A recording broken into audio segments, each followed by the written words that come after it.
So The Handmaid's Tale is a pretty good show, but why everyone is going to say that it's pretty great, and why I sort of agree with them, is because of its social commentary. You know, because it says stuff about society. It's pretty obvious. You mix religion with government, bad things happen to people. Usually when you're dealing with a religion, the people that have the bad things done to them more often than the people not having the bad things done to them are women. Religion makes bad things happen to women. Okay, I think that's pretty much it. The series The Handmaid's Tale is based on the classic 1985 novel of the same name by Canadian author Margaret Atwood. She calls it speculative fiction. Atwood mixed elements of totalitarian systems of the past, including the Soviet system, and strains of American life, from the Puritans to the rise of the Christian right in the 1980s. The TV show tells of a dystopian future where the United States has been taken over by a totalitarian Christian regime, where the government and the church are one and the same. A theocracy. Considering this hypothetical society uses a strict interpretation of the Bible to form its laws and structure, it's obvious that women probably don't get that fair of a deal. Religions have never done that well in the gender equality department. Just go to a traditional Christian wedding. The pastor or the priest or whoever's marrying the couple, he always says that line about how the man is the head of the household and the woman is his servant, or whatever it is. Google it. You've heard it. In the strict Christian, conservative, traditional approach, women don't have the same rights as men.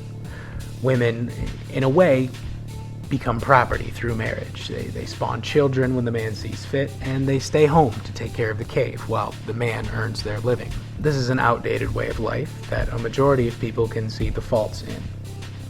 We can see the sexism in traditionalism. And thankfully, since the early 1900s, the Western world has been chipping away at these problems. Like the women's suffrage movement, the sexual revolution, and so on. Women are now allowed to acknowledge their sexuality. They receive the ability to choose when they want to have children. And now they have just as good of a shot at attaining a professional career and access to money and all of that. But in A Handmaid's Tale, all of this progress is reversed when the normal U.S. government is taken over by an oppressive religious regime. So I think that for most people, the meaning of A Handmaid's Tale is pretty obvious. The women of this story suffer endlessly, and it's due to the evils of theocracy. It shows how men, and I'm not just saying men as in like the gender of a male, but I'm saying men, the human race in general, can utilize religion to give themselves power. It shows the underlying evil of dogmatism and the oppression it is frequently used for. This is so easily understood here because this book, it's like science fiction. It tells of a dystopian future. And science fiction is in possession of a great power. It shows fake, alternative, and distant worlds and tricks the audience into seeing some similarities that it shares with the world they live in, with the real world. Sometimes people can't see the problem with something that's right in front of them, because it's all they know. It's what they're used to. They are part of it. But sci-fi shows the viewers a different world, and without the threat of being biased, the viewer is able to grasp what is wrong with the world, and therefore, what is wrong with reality. Science fiction creates an allegory, and I would argue it does this in a way that no other form of storytelling can do. I asked Miller and Littlefield about working on this series where so much is about what happens to women.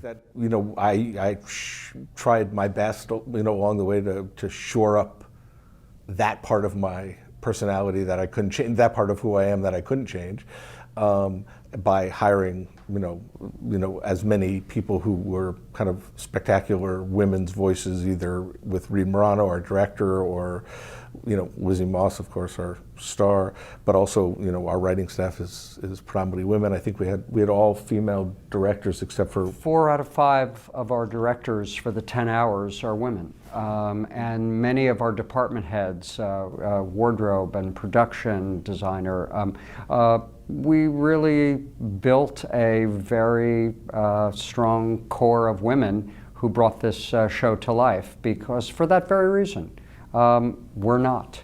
The idea for the series and the shooting began well before the election of Donald Trump, but since November, Atwood's book has returned to the bestseller list. and the series is generating many questions of parallels to today. So, obviously, people are now attaching current events to the show. The SJW drums are beating louder than ever. The man-hating feminists and Trump-hating politicians have been quick to say that this show is even more applicable today. Because there is so much wrong in America right now. A pussy-grabbing sexist is our president. Look at what this show is saying. Just think about how we could all lose our rights. There's a huge sort of awakening amongst people my age and people in their 20s and younger with what's happening now as far as, oh wait, someone can actually take that away from us. It's a brand new concept to a lot of women. Just think about what could happen to our poor innocent little girls if these evil conservatives get their way. Just look at how terrible it would be if this were to actually happen today, if something like this were to actually take place in the modern world. Well, here's the thing, ladies. It already does. Sure, we can talk about how much it would suck if Christianity took over America and dictated our laws. We can talk about how out of touch the religious conservatives are, how stupid Mike Pence is. We can talk about keeping religion out of our government, out of our schools, and we would be absolutely correct. Yay, good for us. We can see that Christianity shouldn't mix with the government. Great, good for us. But here's the thing. There's a more important issue here. The issue that no one seems willing to talk about. The issue that everyone is afraid to talk about. The issue that some of our governments ban us from talking about. It is the issue, the problem, the virus that makes the imaginary religious society of The Handmaid's Tale a reality. The accused stand charged with gender treachery in violation of Romans chapter 1, verse 26, by his word. And do you swear by his name that the report you have submitted is the truth entirely? Yes, I do so swear. Then, in the name of God and his servants here on earth, the accused are hereby found guilty. Martha, 6715301, you are hereby sentenced to the common mercy of the state. And you, Handmaid 8967, your existence is an abomination.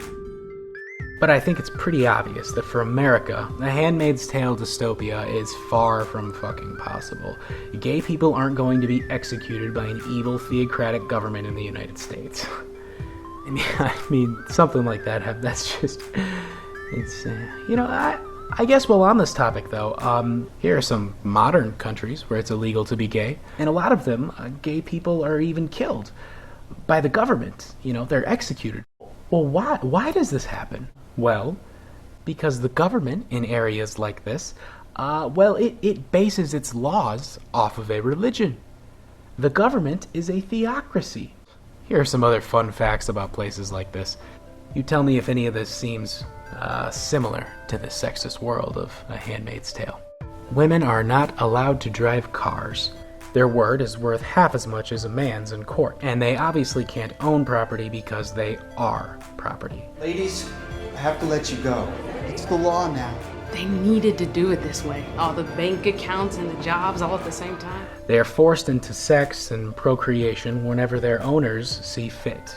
They are frequently abused, both emotionally and physically, whenever they make the mildest mistake, sometimes to the point of disfigurement.